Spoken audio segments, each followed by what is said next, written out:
Okay, I'd like to call to order the January 18th, 2022 regular Board of Education meeting. Please rise for the Pledge of Allegiance.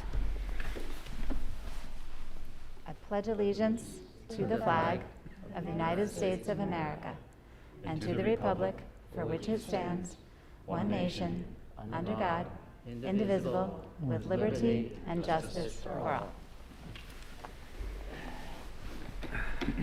Okay, our first item is the Student Council report. Megan Spencer. Hello, how are you all? Good. Starting off from the counseling office. Somers High School counselors visited the middle school last week along with some of our senior students to prepare 8th grade students for their upcoming scheduling meeting and also to prepare them for a Taste of High School visit in February. Similarly, Ms. Scanlon and Mr. Fleck are visiting all 10th grade history classes with student representatives to ensure all students are aware of the possibilities and benefits of pursuing the IB diploma. Counselors also recently completed career lessons with current 10th grade wellness classes, and today began junior and parent planning conferences to take course requests and begin creating a plan for each student for their next step beyond Somers High School. Junior conferences will continue through February break, and their counselors will meet with 9th and 10th grade through the first 3 weeks of March. Prior to course selection, all students in grade 10 will have the added experience of hearing from counselors at the Tech Center about the programs and opportunities available through BOCES. Thursday is the annual curriculum night on Zoom, where they will discuss courses and overall academic programs for parents of students in grades 8 through 11. Mr. Fleck is going into all the 10th grade classes to speak with the sophomores about the pre-ACT, which will be given at the high school on March 19th. Last week, the SHS World Language Club collected donations for victims of the Twin Parks fire. In one day, they were able to collect a number of needed items, which Ms. Reyes delivered to the city councilman for the area. Finally, winter band and guitar concert was moved to February 10th. The winter sports are in full effect. Playoffs beginning early February. Thank you. Thank you. Megan, before you head out for a second, a question for you. It was my understanding that you and Brian Luciano are heading down to the city pretty soon. Is that right? Yes, we are. We're both going to the Millrose Games, which is one of the big track meets. I think it's big is a nice understatement. My understanding it's like a pretty well regarded and revered tournament games to go to. And that's in the New York Armory down the city. Yes. So you probably know this, but I didn't realize, but it's the first time Somers has ever sent two down at the same time. So great job. Thank you. Thank you, man. Good seeing to represent Somers out there. Thank you. Congratulations and thanks for that report. All right, next up we have public comment for agenda items.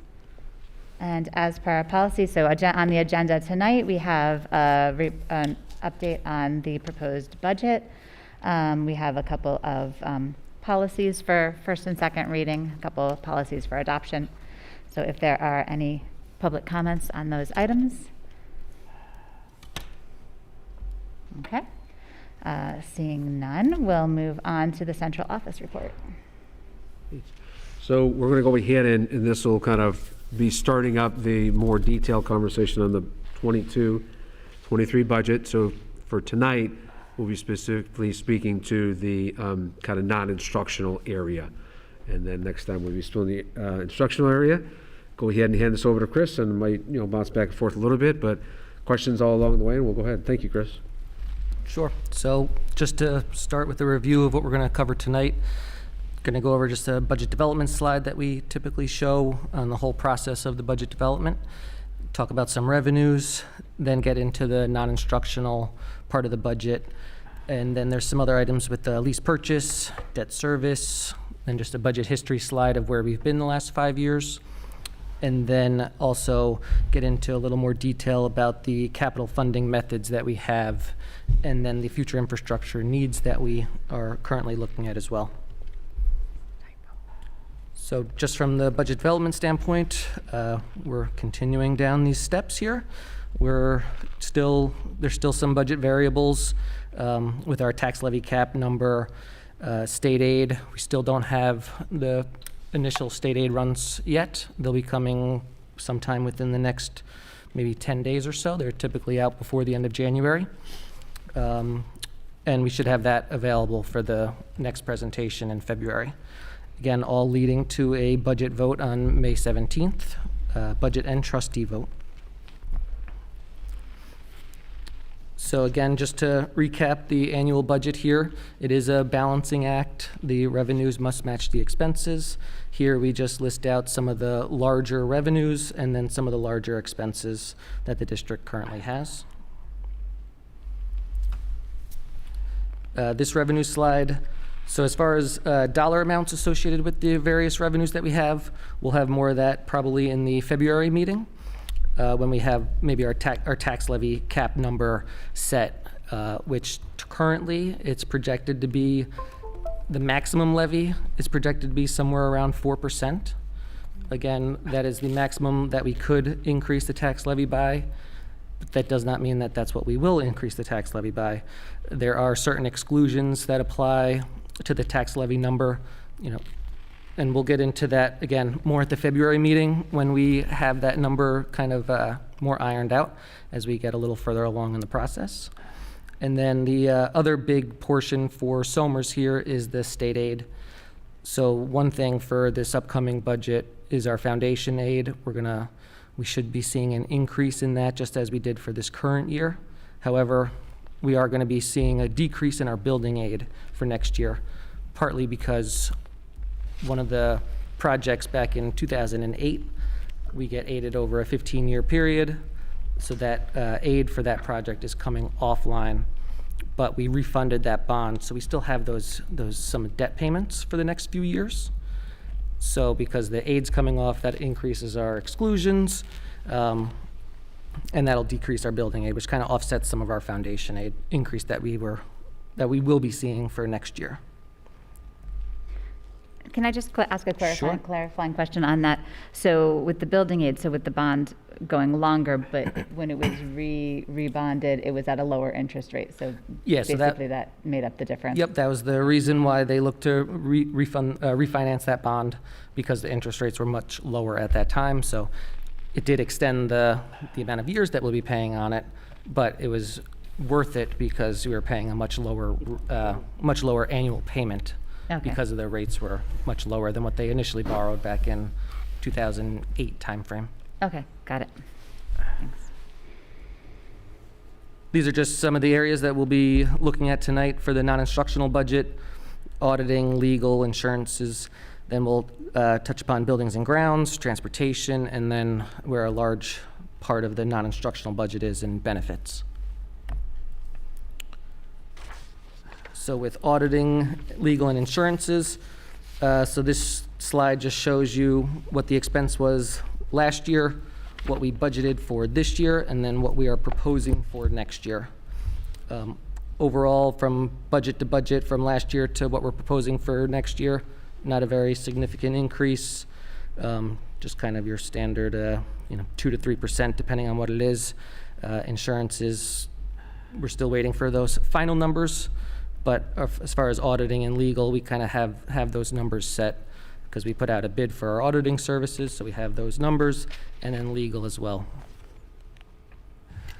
And the actual last year was a bit lower on the audit and Yep. legal, right? The actual was much lower in legal. So in the prior 2 years, it was somewhere around the $181,000, $182,000 range. Last year, I think things were just down, and we did not utilize our legal services as much. I mean, there wasn't just many things happening in the district that we didn't have to rely on. So it just happened to be a down year as far as our legal expenses, but. Okay, so that's not one to compare to. It's Yep. an outlier. Then here we have just a quick review of our Buildings and Grounds Department. We have one supervisor of Buildings and Grounds. We have a clerical support that she splits between the Buildings and Grounds Department and the Transportation Department. We have 23 custodial staff members, 1 courier, and 7 maintenance staff members. And again, they maintain all 4 school buildings as well as the transportation facility, and it's almost 600,000 square feet. and approximately 55 acres of grounds that they are the ones responsible for taking care of. So again, similar to that auditing and legal slide, again, we show some of the larger buildings and grounds expenses. Again, we're showing it from what the expense was last year, what we budgeted for this year, and what we're proposing for next year. So one of the things I'll just point out, if you recall last May, the voters approved an energy performance contract. So that is going to help with our heating oil and electricity costs. Now, with the energy performance contract, we may have expected to see a larger decrease in what we're proposing for the budget for next year. However, with heating oil, if anyone has purchased oil for their homes, the price has gone up a lot since last year. So we are projecting less usage in gallons, but the price has gone significantly up. So comparing the $430,000 that we're proposing for next year compared to the $483,000, you may have expected to see a larger decrease. However, if we did not do that energy performance contract and we use the same amount of gallons, that budget, instead of $430,000, it would be about $612,000. Wow. Wow. So it's that cost avoidance that we're realizing with the energy performance contract. And the same kind of goes for electricity as well. Again, these projects aren't going to be completed come July 1, so we won't realize those full savings all of next year, but we are taking that into account when we are putting these numbers together for that.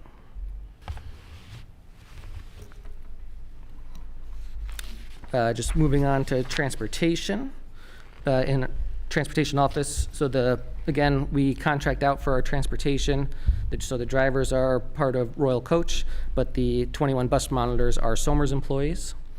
And we not only transport students to and from Somers, there are many students that we transport to out-of-district placements. Some of those schools are listed on this slide. We go to Rockland County, Dutchess, Connecticut, wherever the students reside, that's where we're going to be transporting them to. And again, as far as the number of vehicles, we're still looking at 56 buses and vans for the next year's budget.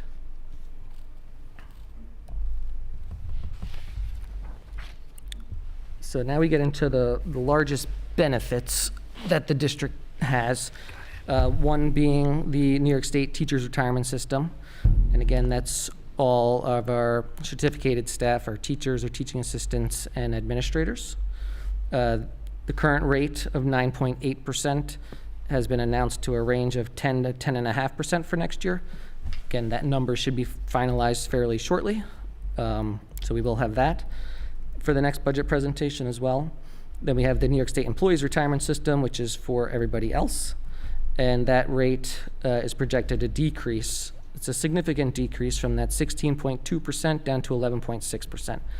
And on the next slide, I have some dollar amounts that you'll be able to see what those increases and decreases are doing as far as the budget's concerned. Then we also, health insurance, obviously a very large benefit. The Empire plan is for all of the instructional staff, and that plan year runs from, on a calendar year basis, it runs from January 1st through December 31st. So we are estimating a rate increase of about 6.5% for the 2023 calendar year that falls during this school year. The Health Benefits Consortium plan is for all other staff. That runs on the school fiscal year, July 1 through June 30th, and that rate increase has been set already at 6% for the school year, for next year. So just looking at the New York State Employees Retirement System, having that large decrease from 16.2 down to 11.6%, you see the dollar savings there is about $390,000. Now, New York State Teachers Retirement System, only a slight increase from 9.8% to anywhere from 10 to 10.5%, but it almost has a $390,000 in additional cost to the district.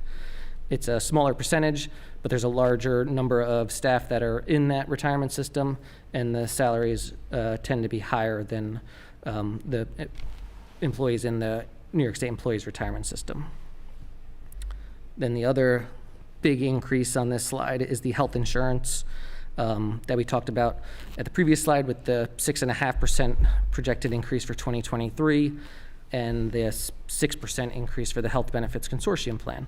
And also included in there is a Medicare reimbursement, which the Medicare rate went up about 14 to 15% for calendar year 2022, which is a significant increase. So overall, largest benefits, it's about just over $800,000 increase on the budget. Again, these items are out of our control. It's the retirement system, it's health insurance. There is not much we can do to help offset any of these costs.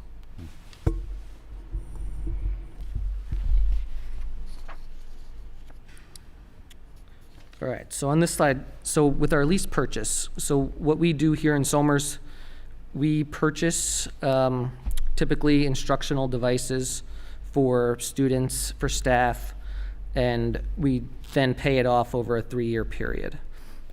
So let's say a $200,000 payment each year will allow us to purchase approximately $600,000 worth of equipment in that 1 year, and then we pay it off over the next 3.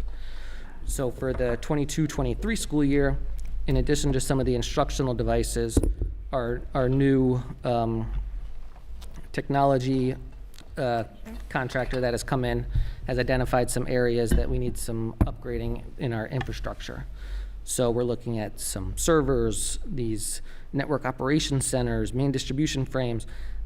These are all kind of the behind the scenes internal infrastructure pieces of equipment that allow all the devices to work, all of the technology to work. So they've identified various equipment that needs to be upgraded over the next few years. So that's why you could see the proposed amount for next year is about almost $150,000 more than the current year's budget. And that, again, will allow us to purchase these additional items. And we'd be looking to do this, as you can see, there's still future infrastructure upgrades. We'll be looking to do this for the next few years as we start replacing some of the items that our technology team has identified needs replacing and updating.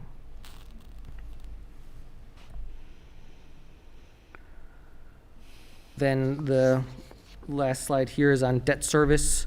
Again, this is just showing, going back to some of the aid that I mentioned about our building aid kind of falling off. That's related to the 2006-2009 building project on there. So the aid that we're receiving from the state is falling off, but you can see we still have those payments that we're required to make on that debt for the next few years that will be coming off shortly. After this slide ends at 24-25, it'll be coming off within a couple of years of that. And we'll talk a little bit more of that when we get into the capital funding methods slide about the various capital funding methods that we have and when we might be looking to have the voters go out and vote on another bond when that one comes off. And then obviously the additional amount down here of $375,000 is for the energy performance contract. And again, that for next year is only going to be a partial payment, because once we receive S.C.S.D approval on that, then we'll be making 2 payments a year, but because of the timing of this initial one, it's only going to be 1 payment next year. That's why it's half the amount than the future years on that one. Then we have just again, review of our budget history for the past 5 years. You can see on average, budget to budget change is about 2.33%. Tax rate increase just over 1.8%. And assessments have stayed relatively flat over the last few years.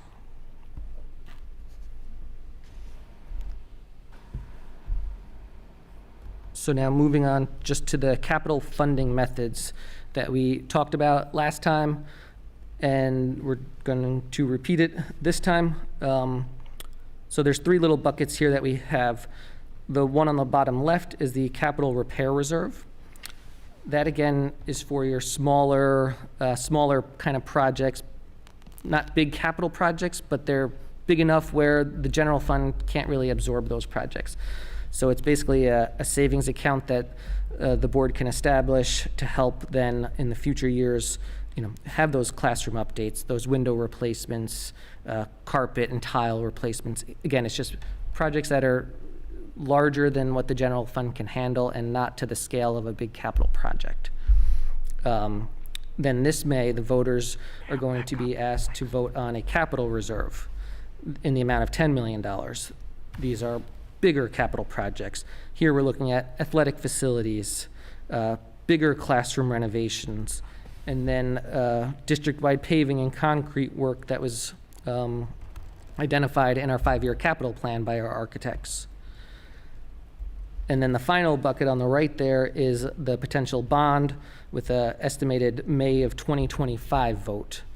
Dollar amount still to be determined, as that scope of work would then kind of be ironed out in the next couple of years. And that would also hit that district-wide paving and concrete work. Part of it might be able to be taken care of with that capital reserve if we are able to fund it to the full 10 million over the next few years. But there's still going to be some that will have to be bonded, and then as well as just some other larger scale building updates.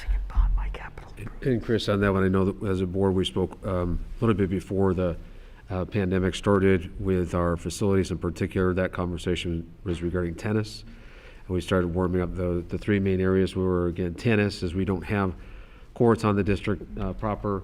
Also looking at softball there as well as in baseball. So those are the facilities that we're speaking of, and we've had an initial meeting with an overarching group to come together and have a conversation.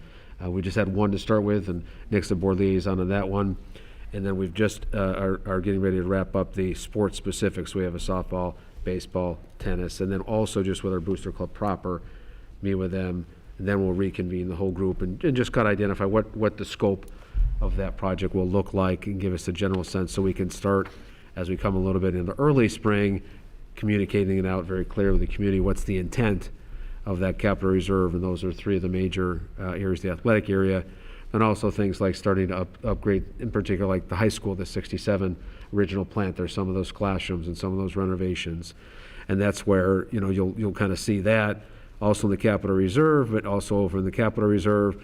So as those get to be bigger projects, like Chris said, wouldn't be in our general part, that's where, again, you'll even see in the bond, there may be even some, if there's really a bigger project, that'll be kind of all three of those areas will have to get it kind of to completion. But as you're really looking at building space that hasn't been touched in a number of years from those original plants when they were back in 67. So looking at that perspective. And then again, as Chris mentioned on the previous slide where you, a little bit earlier, we saw 2 slides earlier. Chris, if you don't mind hitting that one, if you wouldn't mind. That 24-25 school year, so you're looking at us asking for the next bond, because then in 25, 26, 26, 27, that's the last payment for that bond. Then the other one kind of comes on. That's why we would ask for it in 3 years, because then ultimately by the time that bond, it probably is over two draws typically because of the size of it. It will kind of, as one goes off, the other one comes on, kind of keeps that overall total of debt issued the same for the schools. And that's where, again, as the board knows, we spent some time. It's not a very exciting project in a lot of regards, but the paving and the concrete work, it kind of adds up. And that's why we hope if we can get a little bit of that started with our reserve account, but that's really going to have to be the bond issue. And then hopefully the larger pieces inside of the updates of our facilities would be the one that we would look at as well too. So that's just. How large can the capital reserve fund be under law? I don't think there is a limit on it. I think it's basically what the board sets is what it could be. If we know we have these expenses coming up, isn't it, depending on our revenues, isn't it possible just to reserve more than we're reserving, or? So I think that's a good question, Joe, with the $10 million. I think our last one was for 5. Yes. The part in here too, and I know we've talked a little bit, we don't yet know the answers to the large tax surcharge matters that are out there. So in essence, that could zap or beyond what our reserves right now. So we got to refill that one as well too. So I'm thinking if that one goes down to not so much, we got to refill some of that, and then some of these elements, if we would not want to wait beyond 5 years to get them going. So that's why the bond will have to kind of be the finishing touch. Okay. I thought there is a limit on how much reserve you can put on, So the undesignated reserve, there's a 4% Yeah. limit on undesignated reserve, correct? But as far as establishing a capital reserve like this, there wouldn't be, there's a time frame. Once you get that established, you can spend that out. Yeah. And again, just as you mentioned, this May, the voters will be asked, it'll be a separate proposition on the ballot to establish the capital reserve fund, and we're looking at a limit of $10 million with a probable term of 10 years. and also this year, the inflation rate probably is not a consideration for this budget. Are you The talking about the cost- CPI? CPI? Yeah, that's going to be over 2%, so that'll be capped at 2% when doing the tax cap calculation. But the actual inflation certainly is higher this year, but that's not gonna impact our. Of course it will. They can I don't only know, raise it's taxes 2%, and we can have a 7% inflation rate. Yeah, it seems to be showing up in Behind. some of these numbers already. I mean, you look at the healthcare, the It is insurance, gonna the affect the benefits. budget. Those increases were much more than 2%, that's Yeah. for sure. Yeah, yeah. Numbers came in for 2021 nationally was 7%. I think our area was like 5%. So it's still things getting more expensive at a higher, So the Oh, yeah. question pace is than we that can- We cannot maintain our cap, right, this year. But the goal then is to have these reserves so that we don't have to ask for as much to bond, Right. right? For the updates and the upgrades that Right. we need for the paving and whatnot. Yeah, so the capital reserve fund will then help offset the amount that we have to borrow. Right. If you remember with the initial capital reserve fund that was established a few years ago for the $5 million, we did a few smaller projects. And then there was about $3.1 million left over that we then used towards our safety and security project. So instead of having to borrow $10.7 million, we borrowed $7.6 million. So it helps offset some of those okay. debt service costs. So- And it's different though, right? The reserve funds, the capital reserve and the repair reserve, for when we would find a need to expend those, we have some flexibility and I mean, what's the process there? That's where it comes in the board So that's the approves. advantage of that capital repair reserve. That's at the board table. That's where there's the most flexibility. Then the capital reserve, there really has to be pretty specific areas like athletic facility improvements. And we can detail those out. Classroom, so those ones will give you enough flexibility, and the same with the bond. But the most flexibility is that $3 million capital reserve at the board table of what you're establishing here. Then when there's expenditures, we come and ask, hey, can we spend $500,000 out for these pieces we're talking about? Board approves that right at the board table. So the reserve fund, when that's on the ballot for voters to approve, that's not asking taxpayers for more money. It's just saying that we have that fund that as there's money in the budget at the end of the year, which happens some years, there's really nothing left. And some years there's more because finances luckily went our way. And that money can go into that reserve fund and so that it can fund these things in the future. That's exactly correct. And if without that, we won't be able to do these like athletic facility improvements, right? Right. Okay. Yep.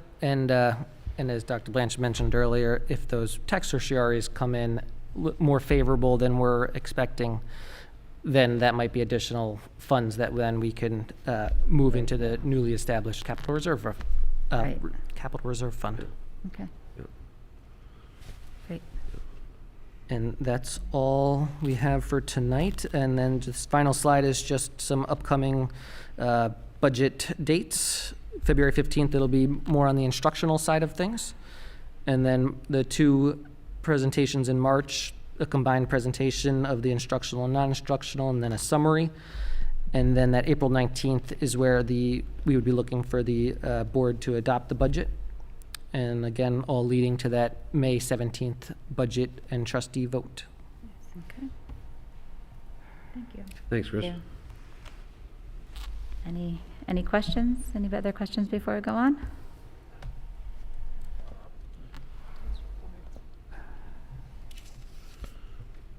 All right, so then we move on. Our next item is approval of meeting minutes. Be it resolved that the Board of Education, having received copies of the minutes of the meetings of December 7th, 2021, January 4th, 2022, and January 14th, 2022, hereby approves the same. So moved. Second? Second? Oh, I mean, sorry. that was- All in favor? Aye. Aye. Opposed or abstained? No, okay. All right, next item on board action is the personnel consent agenda. Be it resolved that the Board of Education, upon recommendation of the Superintendent of Schools, hereby approves the attached personnel agenda. So moved. Second. All in favor? Aye. Aye. Opposed? Abstained? Okay. And CSE, CPSE meeting recommendations. Be it resolved that the Board of Education, having received copies of recommendations of the meetings as listed on the attached memo, hereby approves the same. So moved. Second. All in favor? Aye. Aye. Opposed? Abstained? All right, and next is the business consent agenda. Be it resolved that the Board of Education, upon recommendation of the Superintendent of Schools, hereby approves the attached business agenda. So moved. Second.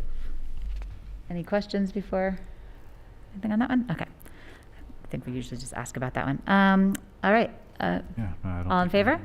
Aye. Opposed? And abstained. Okay. And next, we have the Somers Central School District 2022-23 calendar. Be it resolved that upon the recommendation of the Superintendent of Schools, the Board of Education of the Somers Central School District hereby adopts the 2022-23 school calendar for the Somers Central School District as presented. So moved. Second. All right, before we voted on that one, I just had one question or something I wanted to point out, because I noticed there's a question mark on the ending date. So I know this is a draft calendar, and there could still be changes that come down. Could you just explain a little bit what that question mark is? Yes. So, thank you, Chris. On the June 23rd there, that's the anticipated last day, we believe it may be from the district, yet the state has still not officially set that last day yet. They could come back and say it's the 27th or things like that. So once we get that, then that'll put our last day in place. If for whatever reason, then we'll come back to the board at that point in time. If it changes, where would we basically need to take, for example, like 2 additional days throughout the school year would have to go to green? Is that something where we say, you know what, instead of bringing students back on the 1st and the 2nd of September, we're just going to bring them back on the 6th? But right now, we don't know exactly when that last day of school is going to be, so once it comes back, we'll reconnect with the board and look at that one, so. Okay. So for families, as they were looking at it, planning vacations and things, when will we know about that actual ending date? Because that, could see that as being people would say, oh, school's out, we're going to go away. Will we note that anywhere if we're posting this calendar, that those days could be school days? We don't know yet? Yes, so as soon as we were told, I'm not aware of when they're going to release those dates of yet. I'm not sure if anybody else has had anything, because I haven't. I'm sorry, so it sounds like if anything, Heidi, the start date would be moved back. So vacation on the front end wouldn't be problematic. It would just be June 2023 that might be problematic if people wanted to plan. No, well, the Right, school where's could the go other- to the 27th. So that week of the 26th, if somebody was planning a vacation, the last 2 days of school might be the 26th and In 27th June. in June, yeah. Right, I was, so for folks that might be planning on the front end in September, this September, Mm-hmm. I mean, sure, I'm sure people are maybe planning further out, Oh, that's true, yeah, because That's it's what the I whole was- year out, you're right. right? Mm-hmm. I had a question though, with the number of days and the half days in the professional development, we're keeping exactly the same number of half days that we have had historically, correct? It's the same as this year's calendar. Yep, same as this year's So calendar. the days off are essentially the same in terms of full day, half day off, right? Correct. Great, thank you. Okay, yeah, that's right, I was thinking 2022, 2023 June, right, so that's a ways out. I know we've discussed this before, but September 1st is the earliest that we could It is. start, where we could have Children. students in school. Yep, In school. yep. And then, but with those 2 days, I mean, how does that work? Does that work well for the students to have them in for the 2 days and then have the long weekend? Or is there a reason to postpone and start after Labor Day? Is there any benefit to that?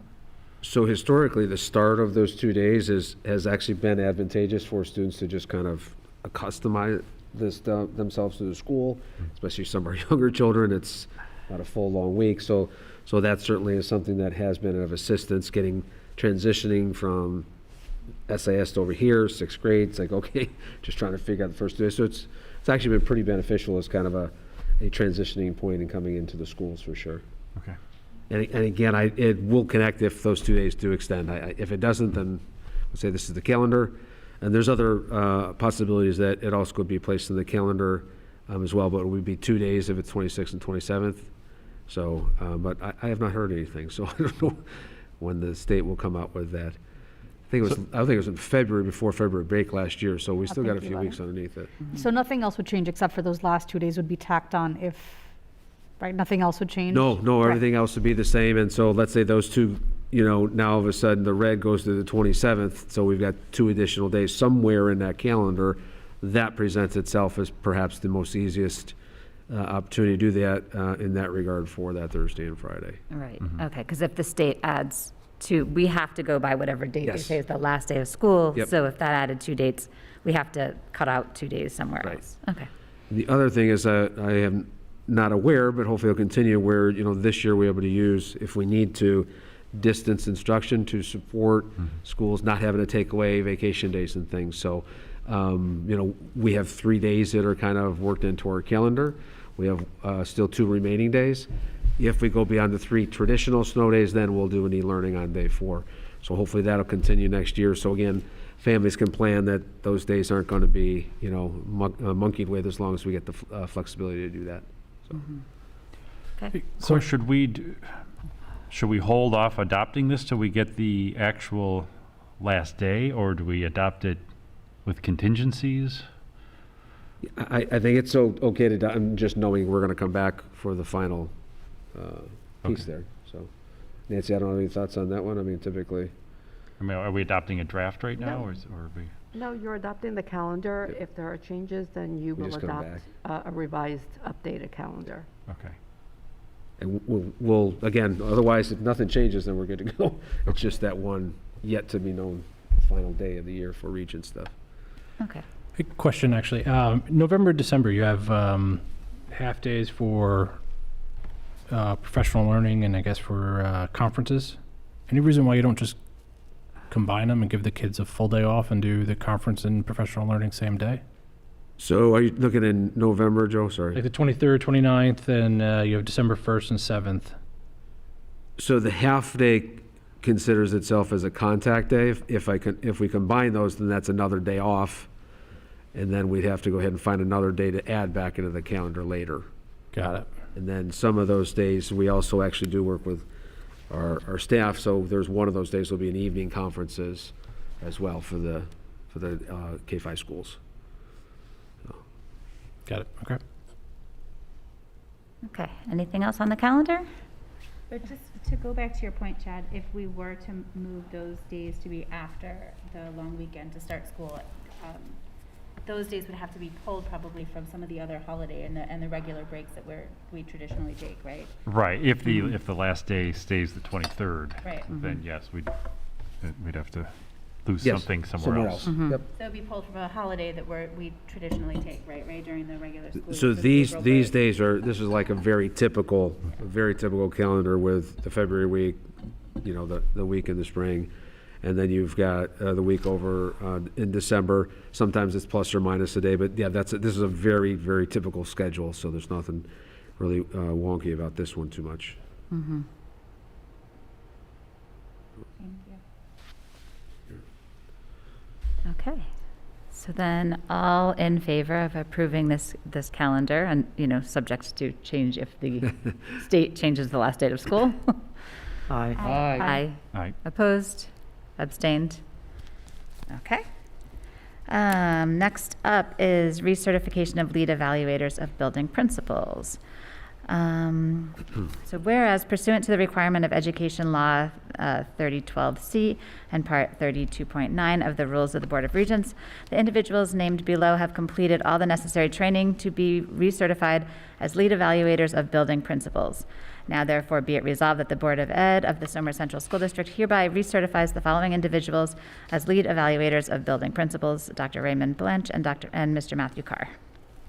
So moved. Second. All in favor? Aye. Aye. Opposed? Abstained? Okay, next up, Team Tuskers mentoring volunteers.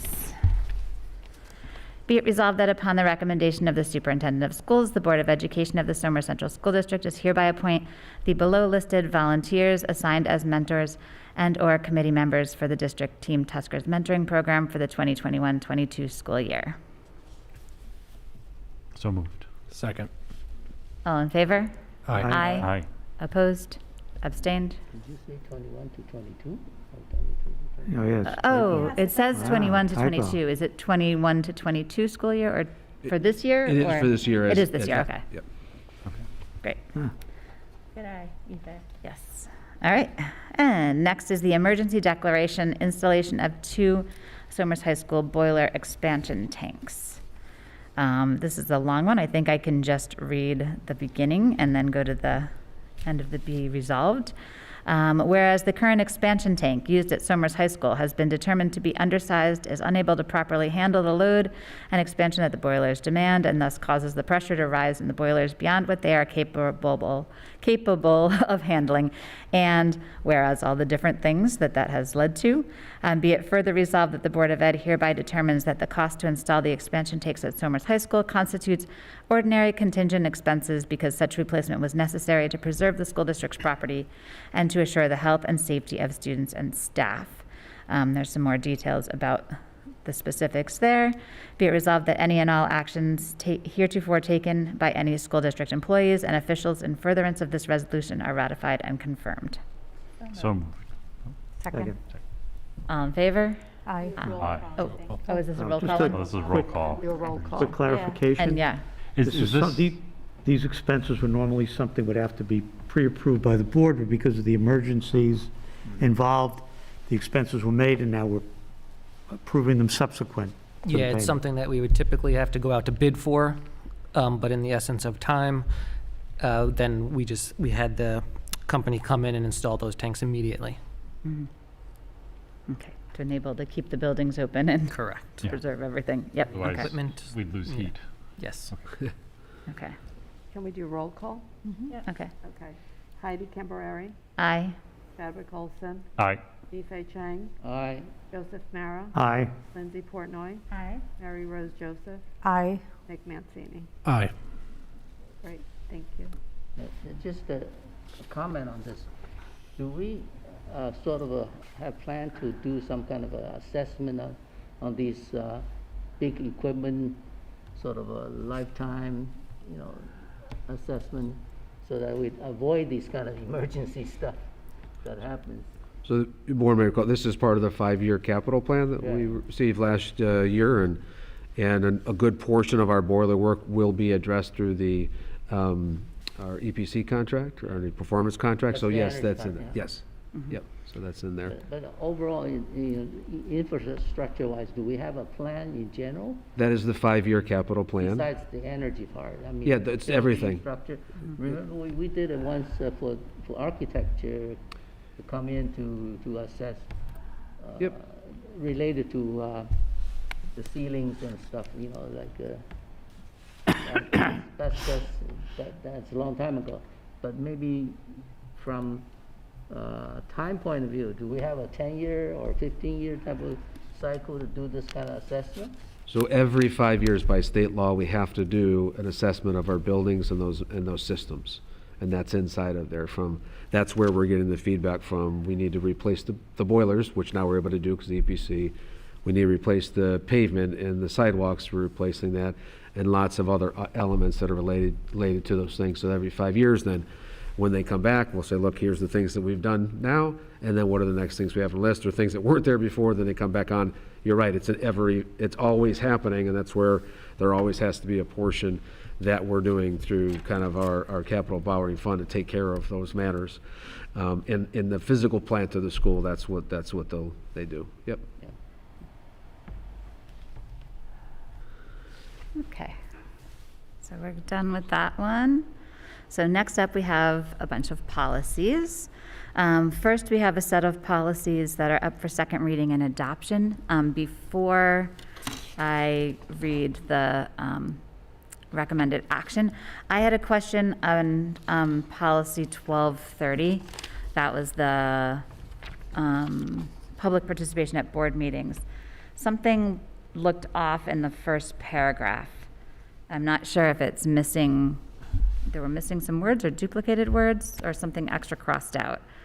Because it said, it reads right now, a reasonable period of time, not to exceed 30 minutes, shall be set aside at each board meeting on matters pertaining to items on the agenda for public comment, a second public comment. So is this saying that we'll keep a public comment at the beginning and a public comment at the end? Right, yeah. Okay, so did we mean to cross out the first public comment period will be set aside at the beginning of each board meeting?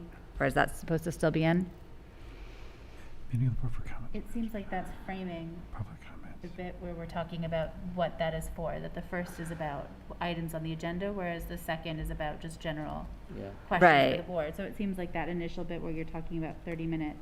Is your question, should we have 30 minutes cumulative or 30 minutes at each period? Is that the question? No, the 30 minutes is fine. There's a part crossed out that said it didn't mention a first public comment period the way items are crossed out right now. So I just didn't know if the part that's crossed out that says the first public comment period will be set aside at the beginning of each board meeting is actually supposed to be in it. It seems like that reads just more straightforward. I think that's just fine. Chris, you've got it up there, right? Yeah. That last line that is crossed out maybe should remain not crossed out, correct? Okay, that's Yeah, how I it think that read to reads- me, but I wasn't I'm not on the policy committee, so I'm not sure if there was a reason why that was crossed out. So this one is actually more a discussion that came to the board table, so we just took it from the last time, brought it back here, so Okay, that does read clearer to me, so I think that seems Yeah, this just is fine. the Okay. one that we brought into our public-facing board Yep. meeting. Yeah, about yep. With everyone after the policy committee had talked Right. about it. yeah. Okay, so it's good the way it is. Okay, that's So what I was we'll just checking. take out that, we won't strike that out. Is that what you're saying? Where the first public comment period will be set aside at the beginning of Remain, each yeah. board, should remain. That's what I hear you saying. I guess I think I was so. just I think it asking for reads the better. I think so, because clarification, it yeah. makes Yeah. sense what the 30 There's- minutes is for, and, Yeah, I yes. think it When I read it without it, Yep. felt like there was something missing. That's why I wasn't clear, so, There's a okay. few, there'll be a few redundant words if you don't adjust that, I think. Because it's going to say, shall be set aside at each meeting of the board, and then right away we say, the first public comment will be set aside at the beginning. Yeah, so I'm fine with I don't know. Maybe it's leaving it the okay. way you had it. I just wanted to make sure that that's what it was, how it was supposed to be. Was not taken out, that. It is, no, it's a good point. It's definitely clearer by saying the first public comment period will be for matters pertaining to the agenda. Which is what we had previously, Yeah. before we even started moving around with the Right. words. Just, we're going back to what it was before.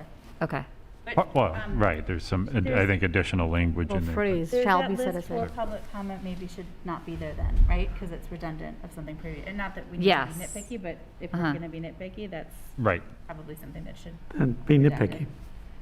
right? So for public comment, probably needs to be redacted. yeah, I see what you're meaning, should be set aside for matters pertaining to items on the agenda, and then a second. Yeah, I guess I just wasn't seeing like a first public comment before, Yeah. but, No, you're right. okay. So are we taking anything out, or are we leaving it the way it is? What are we doing? If you want to put the first part back, then remove those last three words that are highlighted for public comment, and if you want to leave it as it is, I'm okay either way, I just wanted to make sure that that's how it was supposed to be. does anybody have any Wanna just strong opinions? Leave it as it, as is? Yeah. Okay, Great. okay, great. Yeah, that was my only question on those. So then, does anybody else have any questions on any of these policies? Because these are all, I think, it's second reading and then adoption of these policies now. Okay. Be it resolved that upon the recommendation of the superintendent of schools, the Board of Education of the Somers Central School District does hereby accept the following policies for a second reading and adoption. They are listed as listed. So moved. Second. All in favor? Aye. Aye. Opposed? Abstained? Okay. And next up, we had some policies for first reading. I think before I do that, since these are the first ones we're looking at, did anybody have any questions or thoughts on these before we I haven't go for read it. the? We canceled our meeting, right? Hmm? When Oh. did this- No, we didn't add any new ones. Yeah, This was from 2 meetings Yep, ago. we because just didn't had add new a ones. previous Mhm. one. Yep. Mm-hmm. we canceled one. These were the ones that we weren't able to adopt because we had the canceled meeting. Okay. All right, so did anybody have any questions or comments on these policies? I'd had the one question that I was just curious about with the entrance age and the compulsory age, since the compulsory age seems to line up with the start of school in September, and then I know Somers has a December 31st entrance age, which is it was the same as other districts. I didn't know how that was established or, how that was decided upon. For the, I'm sorry, entrance or the? The Compulsory. entrance age, and for the compulsory age for school starts with the September, and then the entrance age is the end of December. Yeah, I think that has been more just keeping with historical practices that the district has done. I don't think there was anything specific coordination with other districts. Some do this and some do a little earlier, but historically Somers has done that one. That's so. a great question. I wonder why, right? Why Yeah. different districts have different dates? Like, where does it come from? Yeah. That's a good Yeah. question. That's Yeah. I've always wondered if there's an advantage to having the cutoff be, at a Right. different point in the fall, or what the ground rules But marks were for that. moving in late in the semester, probably. New arrivals after September. But developmentally, a lot of times people choose. Yeah, when just didn't move in the summer, they come in late, so. Yeah, okay. Just a kind of question I had. I know the December 31st, I think, is the latest cutoff that's around. Yeah, for the semester, for that year. All right. Any other questions on any of those policies? Okay, so be it resolved that upon recommendation of the superintendent of schools, the Board of Ed of the Somers Central School District does hereby accept the following policies for first reading as listed. So moved. Second. Second, okay. All in favor? Aye. Aye. Opposed? Abstained? Okay. Hey, quick question. Yeah. Last time, or one point, we spoke about possibly taking a look at a policy for pictures and the use of recordings, stuff like that. Has that been talked about, or is that because the meeting was canceled, or? Well, it probably wouldn't come up directly this year.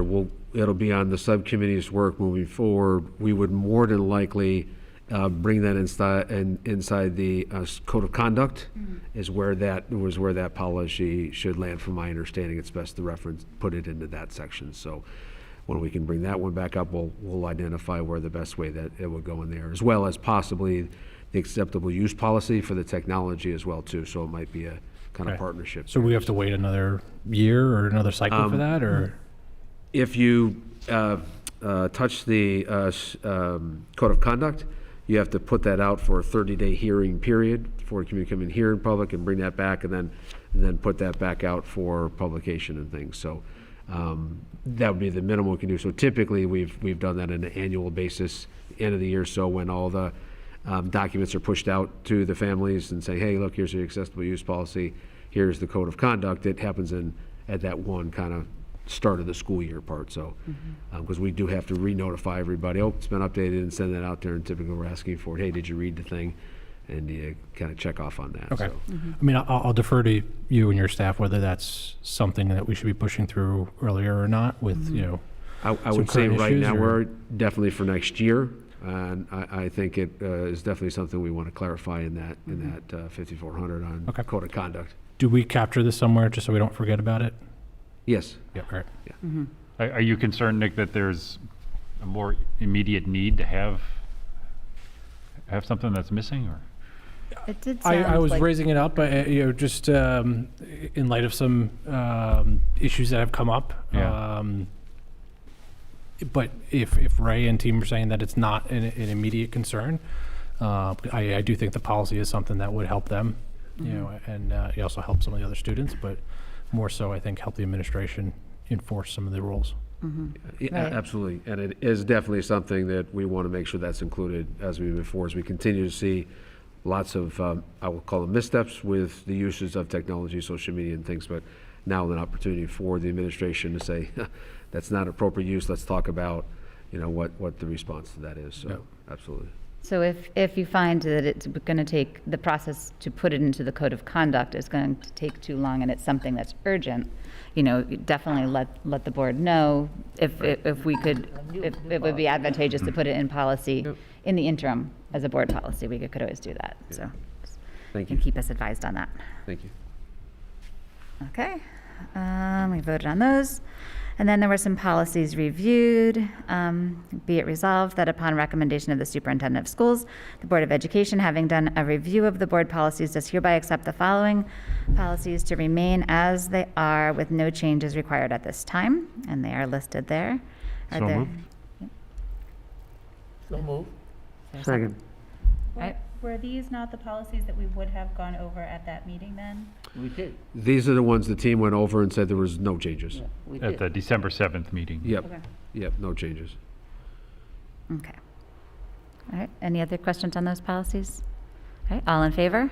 All right. Aye. Aye. Opposed? Aye. Sorry. Abstained? All right, and then there are some policies for suspension, to remove them. Be it resolved that upon recommendation of the superintendent of schools, the Board of Ed hereby accepts the following policies for suspension. And so the reason for suspending these are that they're included in another policy Right. elsewhere, was that? Yeah, usually, Right. usually And consolidated into the others or obsolete totally. I'm looking at truancy and tardiness, and it says the policies deemed not essential by NISBA and is recommended removal. So is it covered somewhere else, or are they just, we're not having a policy on truancy anymore? Yeah, I had that question too. Just because we don't need it is technically, I is it mean, still unless have it's a covered need? somewhere else, I would be opposed to removing that. I have the similar Nancy question about probably the has the student answer. complaints and grievances regulation. I don't see where that lives in an existing policy. Have we moved it into a new policy? Wasn't that in the first I reading? think one of them we went over tonight. Yeah, it was one of the first, added second in. reading? So that was in that one? Yeah. Yes. Sorry. Yeah, the first one I did see. Second, first reading maybe. Yeah, in the first reading. Student First complaints and reading of the grievances. first one, yeah. Ones that we didn't- But right. truancy, I don't know if that's covered anywhere else, but I would be opposed to having that removed. I will get that back on the second one to you. My memory is that it is covered in another area, but let me just bring that back at the subsequent meeting if that's okay. Okay. Okay, so, Doesn't NISBA suggest removing it, so my wonder is why. Yeah, why, exactly. right. So if we can come back to 5161 at a future meeting. Yep, thank you. And right now, we are only voting to accept the policy 5030R for suspension. Is there a movement? Want to make another motion? Yeah, Motion? maybe so moved. Yeah. Amendment. Second? Second. Okay, all in favor? Aye. Opposed? Abstained? Was that an amendment? Yeah. Okay. And now we are at the time of general public comment. Just a reminder for public comment that, we try to have ask that people identify themselves if you have a comment to say. There's a piece of paper to write down name and email address. Any public comment tonight? Nope. Nope. Okay, so we're moving on to board member comments.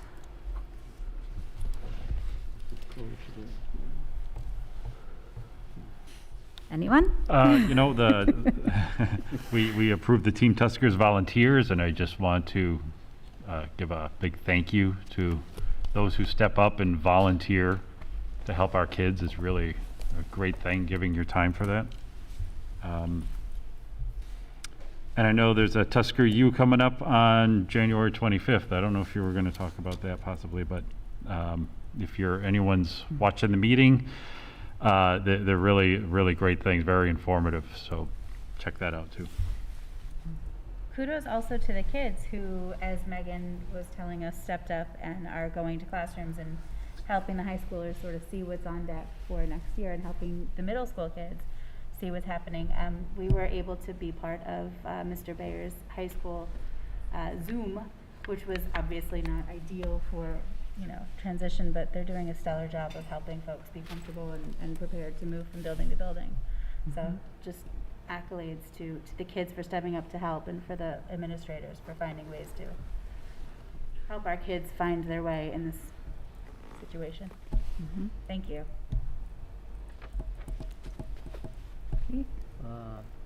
I like to add a comment about sports stuff.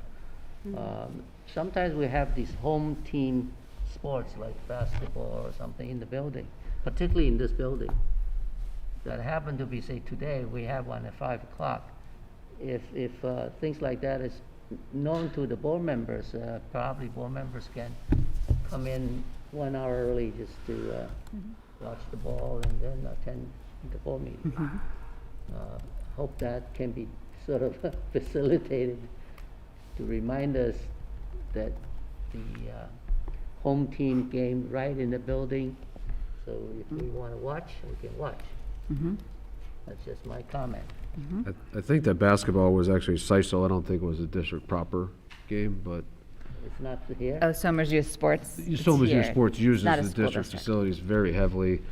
Actually, the girls' Right. varsity night is But they do have tonight. few games that are in Somers facility, right? I don't know the Sisal schedule or anything. Today I know this 5 Yeah. o'clock one. I don't have information on that, Ife. You can, sorry. But I know the girls are playing tonight at the high school for Nancy gave me their. that information, but I just suggesting, hopefully. Yep. And I would encourage, please, to look at the district website, because it's all up there. That's too complicated. That district has so many sports, so many things.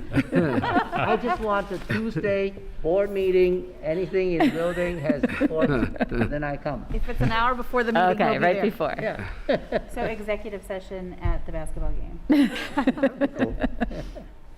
It's a good reminder, though, after a year of us not really being able to be in the schools and seeing things, one of the Just things. to go watch them. Yeah, even initially, I enjoyed being able to go and see the musicals and some of the concerts as they came up. And so, as those opportunities come up again, to be able to once in a while dip in and see what are our students doing, how are the athletics looking in the arts programs, and I don't know what the art show will be like in the spring this year, but as we can get back in there and be able to see firsthand what's going on in the schools will be great, and reminder to keep our eyes open to take advantage of all those offerings. So and I wanted to thank you for that consideration in the budget of looking at some of the anticipating some of the facilities needs, and obviously we have some things that we plan for and they don't last as long as we hoped, and we have to deal with them sooner. But looking ahead to some of the needs, tennis courts has been talked about for a while, and that would be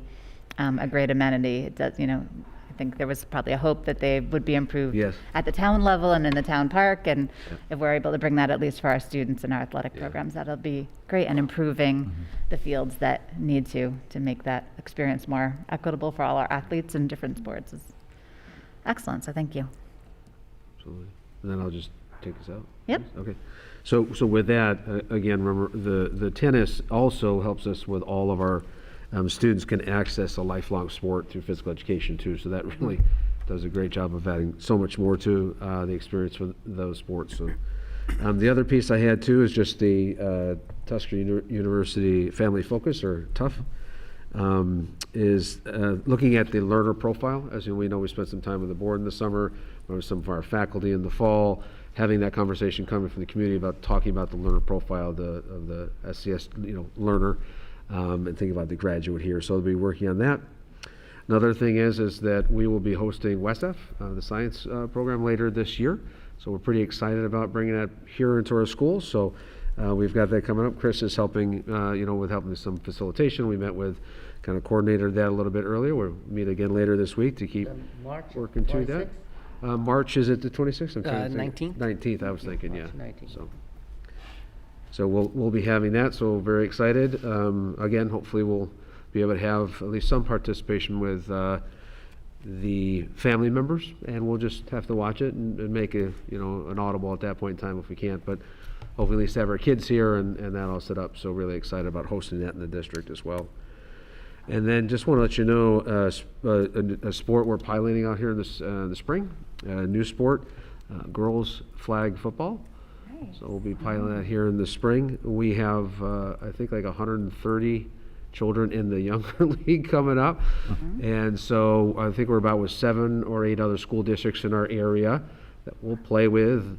I think there's 3 or 4 sections like that across the state right now. They have to, I think, get a few more sections to go to kind of a state kind of championship piece. So hope is this year's is not a full season, probably a little shortened, but get enough games going on with those other schools. We'll probably be hosting, we'd like to host the kickoff to that, and or also the end of the year, often referred to as like a jamboree. And so if we do something like that for the fall and the spring, again, hopefully we'll get another group of students that are interested in being involved in some extracurricular activities and things like that. So Great. So that's here at the middle school that will be starting? No, high school, Oh, actually. the high It's gonna be- school. Yeah, it's going to be a sanctioned New York State Public High School Oh, Athletic wow. Association sport. So the middle schoolers do it through the town, or will it be Yes. an intramural also? Yeah, that's a town one, so that'd be a Oh, okay. conversation that the town has huge numbers, and so we were, and I think a lot of towns around us are seeing the same, so here's one more group of students, again, access to a nice spring opportunity to be a part of a team sport and things like that, so Roman Catalino's been kind of keeping us, letting folks know we're interested in that, and seeing make enough schools were, so then we've got a relatively local number of schools around here, at least get us started, and see if we can keep that going for next year and things like that too, so. And then, as we heard Megan earlier today, again, the high school and all of our schools are just moving forward. Just from a COVID update, just want to let you know that it's, been roughly 2 weeks after we came back from the break. That first week of school was extremely, extremely difficult in operations to keep schools open and safe. We did that, but we certainly had lots of substitutes or teaching assistant substitutes. So, but you look at that now coming back, 10, 14 days later to where we're seeing right now a significantly different experience. So we're back to nearly typical kind of absence we've had from our professional staff. Our students have started precipitously dropping as well as far as the number of positive cases and things like that. So we're definitely seeing that's heading into the right direction. As far as some of our changes, I know we met last week briefly board and we put that communication out to Friday about, again, getting students into school. We're asking folks if they'll go ahead and be a part of our testing program after they've maybe done their 0+5 days for quarantining. Many folks who could come back early did do that today. So I think they're appreciative that we can go ahead and offer that still. And if folks chose not to, then that's their family's choice. And just a reminder, all of our faculty are still doing that testing on the way back in. So we've got that going, and our nurses continue to do just a wonderful job of coordinating, supporting the families as well as the employees. So just want to say thank you. Can I ask, the testing seems to be sort of a big piece right now. As they're moving to less restrictions, you can come back to school sooner, you don't have to stay. It's easier to be able to come to school even if you've been exposed. But it seems like we've got more tests that we can offer through the school, more opportunities. It's not mandatory in many cases, but Right. it's an option that's there. And then also, I'm also hearing in the community that right now every family can get 4 free tests from the government. There's a website that's out there right now that maybe we would be able to share with families. And then also insurance providers. Now you can get reimbursed if you're able to buy home tests. You can get reimbursed. So it seems like that's a good piece that as families, if you have a possible exposure, you're not feeling well, an easy way to kind of help keep the case numbers down in schools is if you're able to access even just these tests so that you don't have to go someplace, but just at home, just be able to check before you go in if you're not sure. Agreed. Right? Is There that a seems good to be piece that would much help? more opportunities out there and communicate the information. Like you said, I saw that as well too, the 4 that you can get. And so I think the more available those come, honestly, I think families will want to do some more of that testing and say, look, I'd just rather keep my kiddo at home and stuff, so. Yeah, good. So hopefully that will Also order them help. on Amazon too there. Yeah. It seems like that. Yeah, and you can order them online, and then if you have health insurance, you can send it to your health insurance company to be reimbursed, Oh. which is great, makes it Yeah. an easy option. And so, again, with that, hopefully through the spring, we are definitely seeing our numbers coming down. And so the other part that was related to this as well, too, is no longer need for contact tracing as we know it, which extremely resource heavy. Looking at videos and trying to find kids and trying to see who's connected kid, how many feet away they are and things. So reporting up to the Department of Health and things like that locally. So basically what we'll be looking like now is that, if there's a known situation that we're aware of that a student is positive, a student is within that, kind of 3 feet distance, we'll certainly let the families know and say, hey, we believe your child was, exposed to a student that's known positive COVID, but there is no more updating that to the state, so there'll be no quarantining in that regard and things. So there'll be a few situations like that. It could be through athletics or something like that when there's close proximity that we're aware of. So when we see that, definitely dropping off precipitously. So, and I just want to say thanks to Chris. I thought tonight was great. I appreciate the overview, the insights, the clarity of it, and so thank you, sir. Thank you. Yeah, Okay. right. Thank you, Eddie. You're welcome. All right. So then be it resolved that this regular Board of Education meeting be adjourned. So moved. Ah. All in favor? Aye. Aye.